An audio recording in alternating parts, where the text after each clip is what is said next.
Hey, I thought I'd do a video about something that's pretty sad. Now, if you watch Groid70, he actually talked about this for over 20 minutes, and he covered pretty much everything. He covered all the bases, but I just wanted to talk about it as well because he found out about this game from me. But Knights of Valor, the Asian version, the Taiwanese version, is going to be shutting down in early May, and people are understandably pissed. Normally, when a game shuts down, any kind of online game, you're given a pretty decent amount of notice, or they'll have some kind of nice event, or sometimes they'll even make like the cash shop freeze that you can kind of enjoy the game while it sunsets and retires. But they're not doing that here. Basically, there's almost no notice. We got the bad news that they were going to shut it down just barely 2 days ago, and the game's going to be shutting down in early May. So there's not even 2 months of notice. You have about a month and maybe about a week and a half or 2 weeks of notice to pretty much finish everything with the game. Now, you notice I have been playing action MMOs at a vastly decreased frequency lately. A lot of that is just because I've been busy with all these other projects. Dynasty Warriors 9. I know a lot of people didn't like that game, and I definitely have a lot of things that I dislike about it. But in terms of the performance for the channel, it did great for me. It's grown my channel significantly. The next 2 months I'm getting about $100 in revenue from ads, which may not sound like much, in the current climate for content creators who focus on video games. But for me, it's a lot of money, and it's definitely going to help me to fund my vacation and maybe some extra little minor things for the channel. So I've been getting more, business inquiries and stuff that I can't exactly talk about or announce until I actually am sure that they're going to happen. But I just kind of got burnt out on the game. There were a lot of problems with Knights of Valor in general. Just the shitty RNG, all the grinding, the cash shop just not being very competitively priced or fairly priced for people who want to support the game, but aren't whale territory. They can't spend hundreds or thousands of dollars. It just felt like a lot of the issues that people had with the game, they just were not addressed at all. There were, if you go on the Taiwanese Facebook page for the Taiwanese version, you see I actually ran through a lot of their comments. They're from the in traditional Chinese or whatever. I ran through like a lot of their comments. A lot of them were saying the same things, that the grind was too strong, the cash shop wasn't good, and that the feedback was not being taken seriously.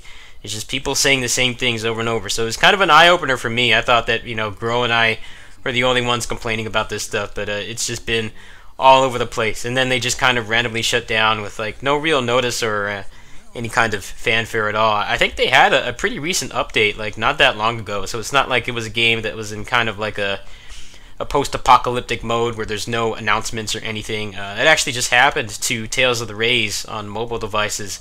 Omega, I know he put like a pretty significant amount of time and money into that game, and then they just kind of randomly announced that it's going to be shutting down in like 2 months too, so people are pissed about that.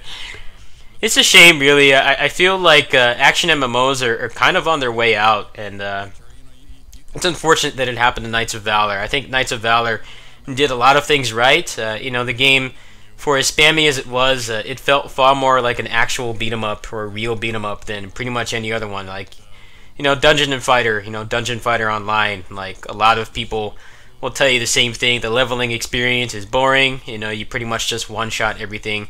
It kind of puts people in a position where they get to the end game and then things actually just don't crumble and disintegrate after one hit. You actually have to learn how to play your character. Like the actual progression is all messed up, and it doesn't feel like a beat 'em up anymore, especially with the end game being heavily gated behind RNG and time. You can only make a certain amount of progress every day, and it can be pretty draining and expensive to do that.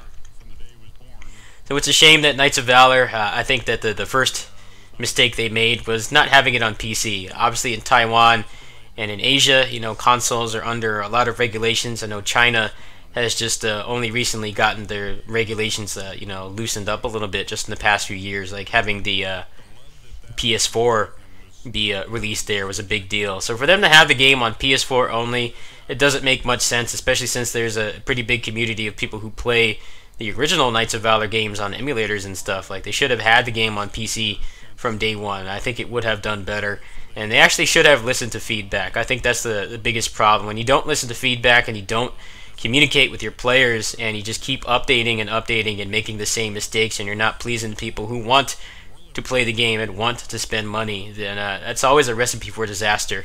I always thought that there was some pretty big red flags when the game's in flames. The people who run the European and the North American and the Latin America versions, they kept saying that they were fighting for more compensation for Grow and I for all the work that we did. Obviously, both of us worked our asses off. We both spent quite a bit of money. I think I spent about $60, on the US version.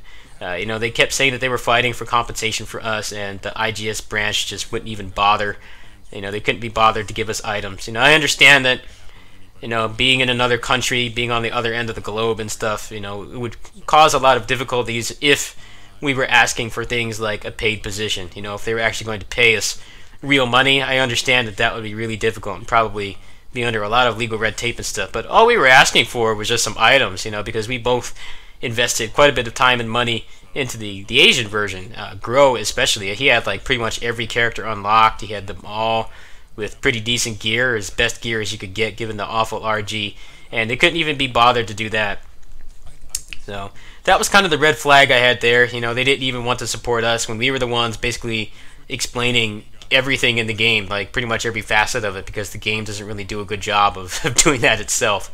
They couldn't even be bothered to do that, and now the game is closing. So I wonder what happened. As far as I know, that the IGS, like the arcade division, left when Knights of Valor 3 came out. That was back in 2011, so close to a decade ago. I don't know what their console division is like. Maybe their mobile division was working on it or something, and maybe they just kind of randomly folded or someone quit.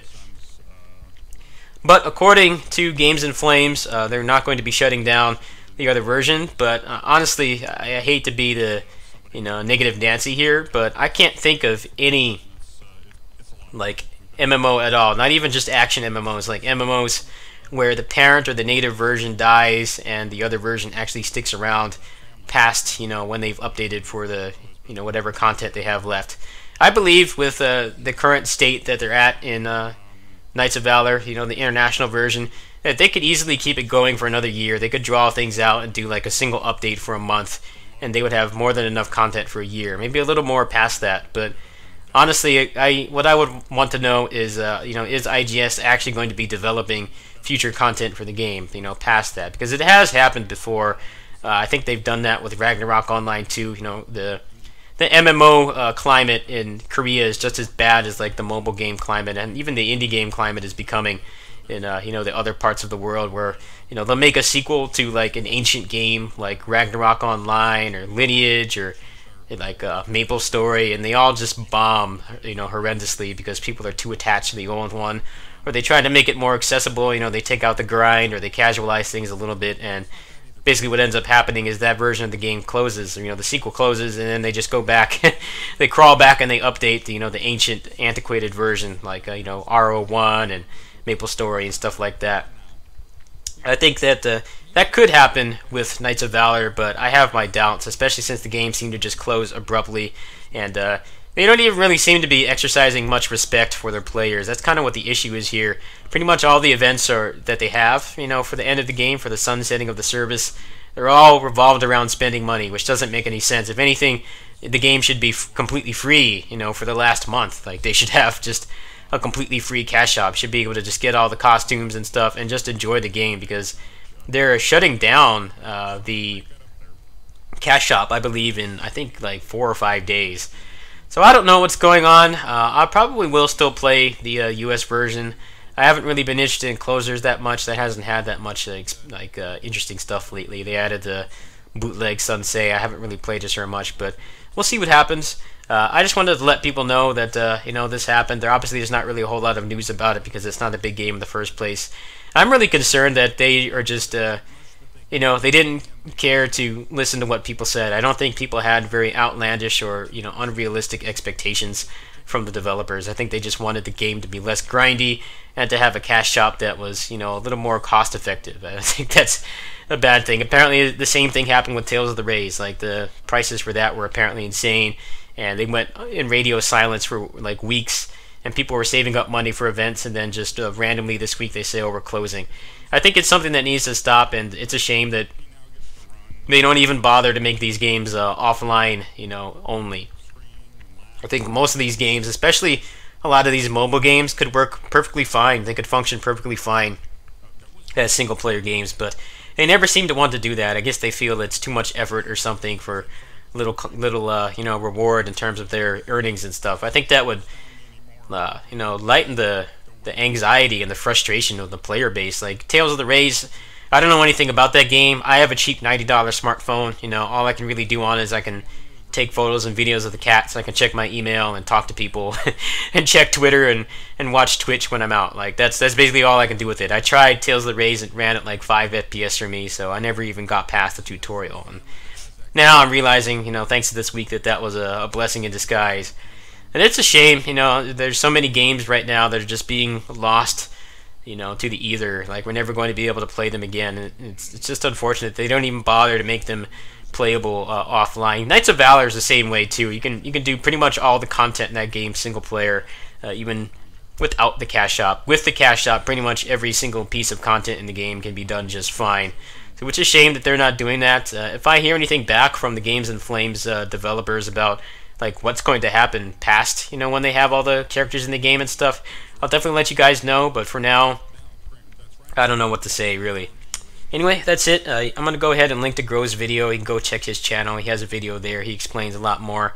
He's obviously a lot more pissed off than I was because I didn't spend that much money and time on the game in comparison to him. He spent way more, and he worked his ass off on those guides too, and they couldn't even be bothered to, or not Games in Flames, but IGS, they couldn't even be bothered to compensate us properly. So both of us kind of took a break, and we were like kind of the spokes, people for the game. And I don't know what else to say. I hope that things will get better. Maybe they'll make another one, or they'll, commission some people in IGS to kind of resuscitate the other versions. Anyway, that's it. I'll catch you guys later. Peace.